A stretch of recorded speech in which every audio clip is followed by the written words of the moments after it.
Service in Memphis has issued a severe thunderstorm warning for East Central Henderson County in western Tennessee, Central Decatur County in western Tennessee, until 11:30 p.m. Central Daylight Time. At 11:12 p.m. Central Daylight Time, a severe thunderstorm was located over Decaturville, or 12 miles southeast of Natchez Trace State Forest, moving east at 50 miles per hour. Hazard, 70 miles per hour wind gusts. Source, radar indicated. Impact, expect considerable tree damage. Damage is likely to mobile homes, roofs, and outbuildings.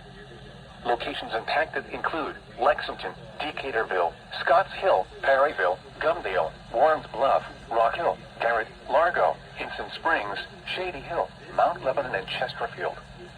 For your protection, move to an interior room on the lowest floor of a building.